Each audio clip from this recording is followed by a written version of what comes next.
Ang Lihim ng Duwende, Part 2. Ang Kasunduan. 15 taon na ang lumipas mula nang huling makita ni Juana ang mapulang mga mata ng duwendeng si Kukoy. Marami nang nagbago. Ang lumang kubo ay halos nakalimutan na ng panahon. Ang mga punong dating bata pa ay nagsilakihan na.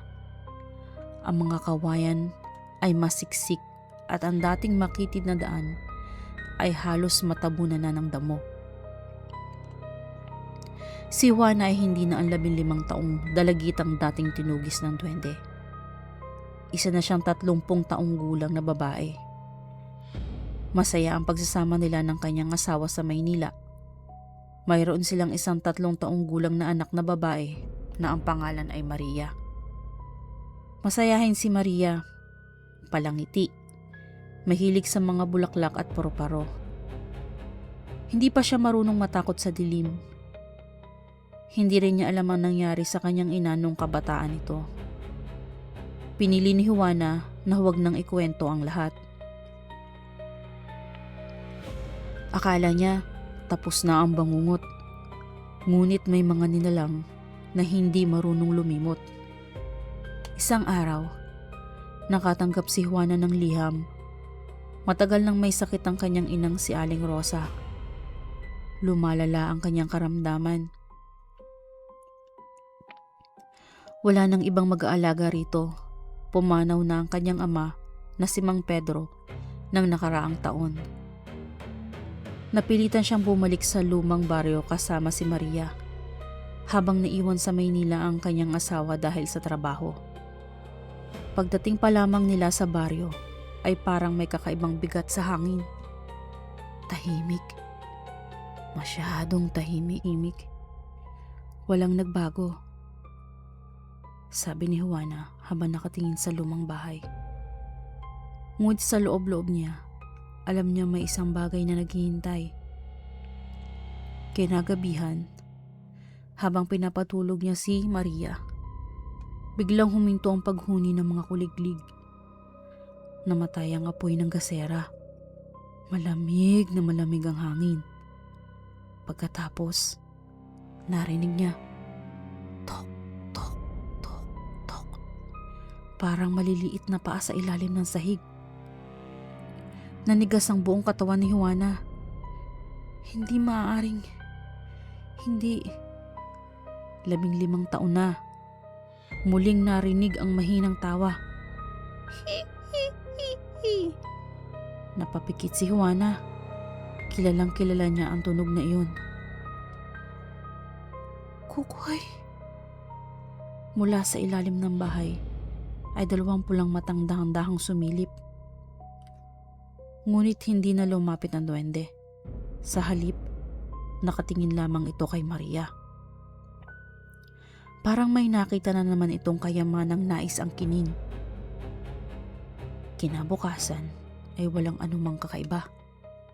Masiglang naglalaro si Maria sa bakuran. Habang nagdidilig si Juana ng mga halaman, may narinig siyang tumatawa. Yun ay ang kanyang anak. Nay, tingnan mo ang kuneho. Napalingon si Juana. Walang kuneho. Nag-iisa lamang ang bata. Anong ginagawa ng kuneho, anak? Binigyan niyo po ako ng mga bulaklak. Biglang bumilis ang tibok ng puso ni Juana. Walang bulaklak sa paligid.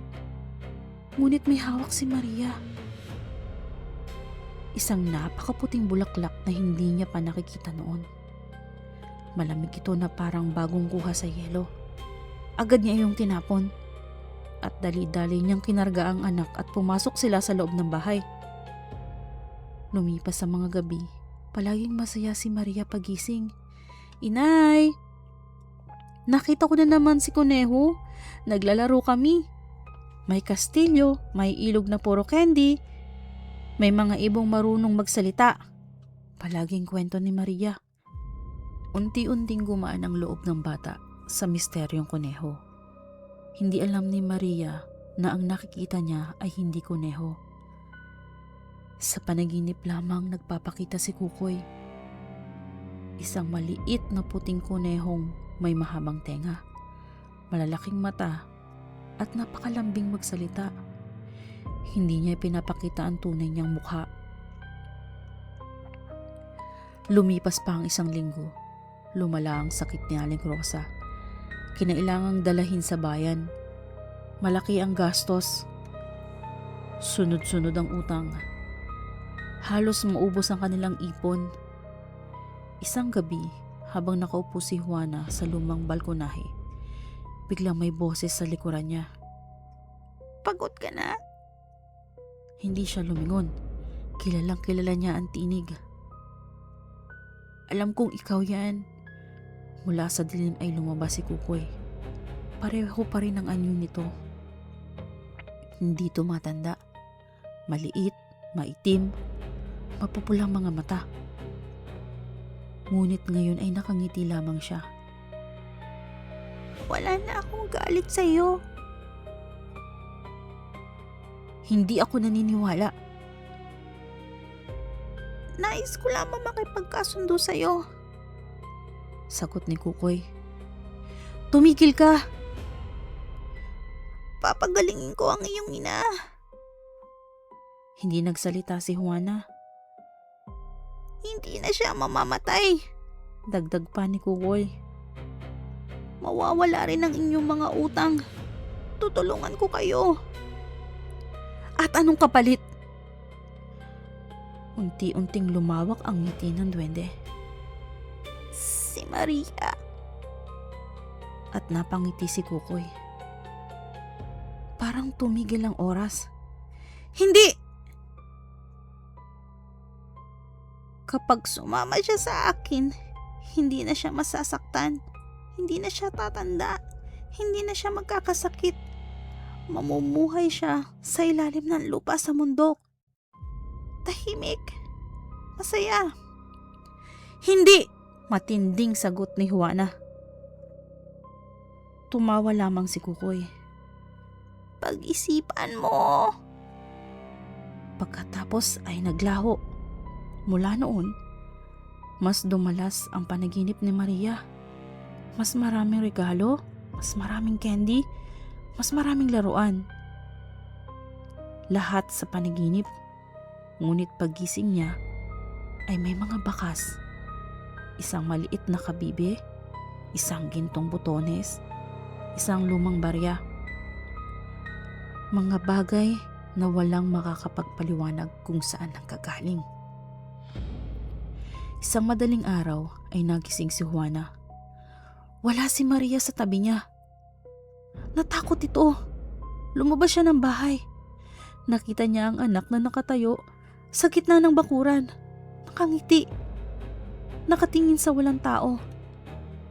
Koneho! Parang may tinatawag si Maria. Halika na! Si Kukoy. Maliit na yapak ang unti-unting papunta sa gubat. Ngunit walang katawan. Yapak lamang. Nahila ni Juana ang anak. Sa sandaling yun, narinig niya ang galit na sigaw ni Kukoy mula sa dilim. Umalingaw-ngaw yun sa buong kagubatan. Kinabukasan, pinuntahan niya ang matandang albularyo. Si Apo Sela ay may katandaan na. Halos bulag na. Ngunit nakikilala pa rin agad niya si Juana. Bumalik ba siya? Mahinang tugon lamang ang narinig niya kay Juana habang umiiyak. Opo, Apo Sela.